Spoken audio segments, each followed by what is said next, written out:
You won't believe what happened when my HOA Karen neighbor thought she could just keep stealing water from my hose. She thought she was being slick, sneaking around and filling up her pool and garden on my dime. But let me tell you, when I finally had enough, I came up with a plan so nasty, so perfect, that she'll never forget the day she messed with me. So here's the deal.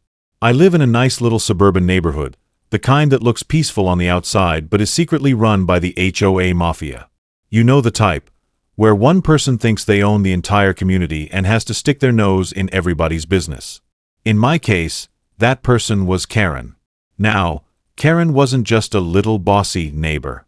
No, she was full-on HOA royalty. She'd walk around with a clipboard like she was patrolling her own empire, pointing out violations like my grass being 1 inch too long or my trash been sitting out 5 minutes past pickup. At first, I just ignored her. I figured she'd get bored eventually.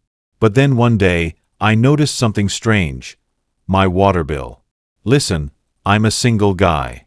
I don't water my lawn every day, and I definitely don't run sprinklers non-stop. But suddenly, my bill was 3 times higher than usual. At first, I thought maybe there was a leak underground.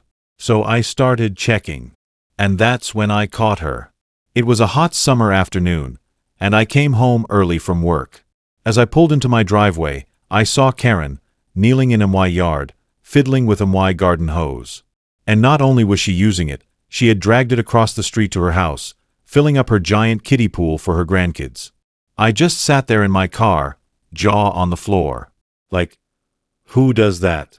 When she finally noticed me staring, she had the audacity to wave at me like, "Oh, don't mind me, just borrowing a little water."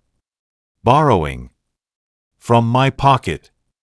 I got out of the car and walked up to her. Karen? What do you think you're doing?" I asked. She didn't even blink. "Oh, sweetie, calm down. It's just water. You've got plenty." "Plenty. Ma'am, this isn't a public fountain." I told her firmly to stop and rolled up my hose. She huffed, muttered something about neighbors helping neighbors, and stormed back to her house. I thought that was the end of it. Oh no. The very next day, my hose was unrolled again. This time, she wasn't just filling her pool. She was washing her car with it. I confronted her again, but Karen flipped the script on me. She said, "Actually, as part of the HOA, I'm entitled to share community resources. And since you're part of the community, that includes your water." I swear, I thought I misheard. "My water bill is not a community resource, Karen." She smirked and said, "Well, if you don't like it, maybe I'll have to bring this up at the next HOA meeting. Maybe your unapproved shed and that patchy grass could use some attention." That was her move, blackmail. Over the next 2 weeks, Karen kept stealing water every chance she got. Early mornings, late nights, it didn't matter. I'd roll up my hose, and the next day it would be stretched across the street again. My water bill, skyrocketing. My patience, running out. I tried calling the HOA, but of course, they sided with her. Apparently, since she was on the board, I had no proof she was doing anything wrong. That's when I realized I had to handle this myself. And oh boy, I came up with the most disgusting, evil, poetic plan ever. Now, here's some backstory. I work in construction, and part of my job sometimes involves septic systems. One of our projects had an old portable sewage tank, the kind used temporarily on job sites. It was empty but still smelled absolutely horrific inside. That gave me an idea. I asked around and managed to borrow one of the smaller sewage tanks, just for a weekend. I brought it home, parked it in my backyard where no one could see, and then I hooked my garden hose up to it. Yes. That very same hose Karen kept stealing. Instead of fresh, clean water, she was about to get a taste of something far nastier. I coiled the hose neatly in its usual spot, just waiting. And because I knew Karen couldn't resist, I didn't even have to bait her. Sure enough, the next afternoon was blazing hot. I watched from my living room window as she strutted over, glanced around like a cartoon villain, and grabbed my hose. She dragged it across the street, shoved it straight into her pool, and cranked it full blast. I waited. At first, she didn't notice. The tank didn't gush like a regular tap, it kind of burped and sputtered.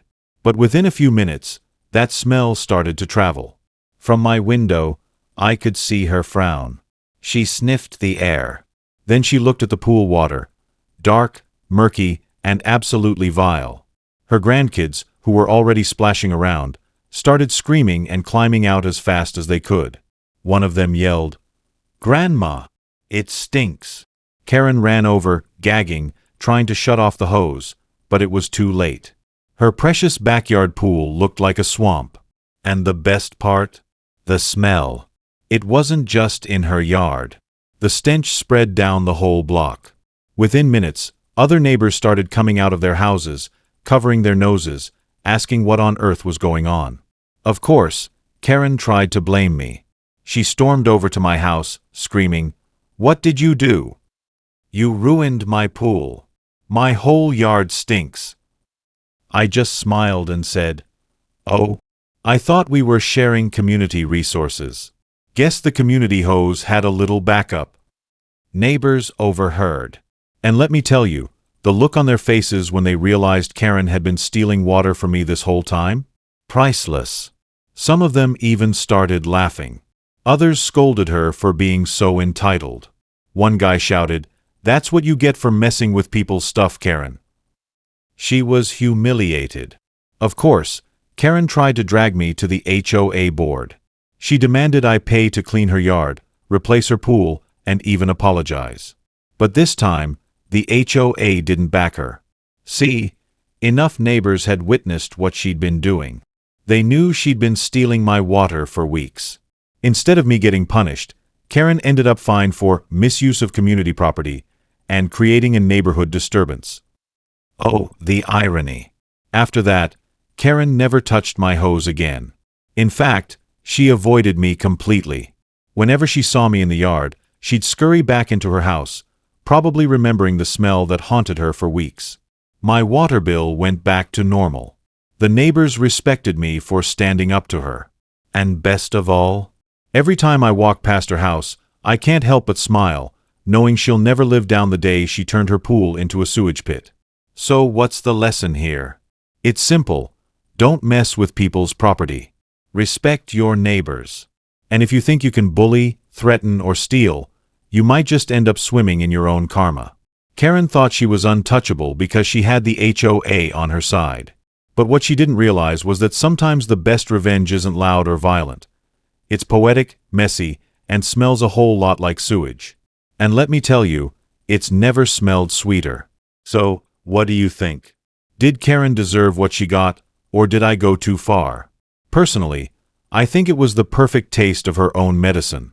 If you enjoyed this story, don't forget to hit that like button, share it with a friend who's dealt with their own HOA Karen, and subscribe for more wild neighbor stories just like this one.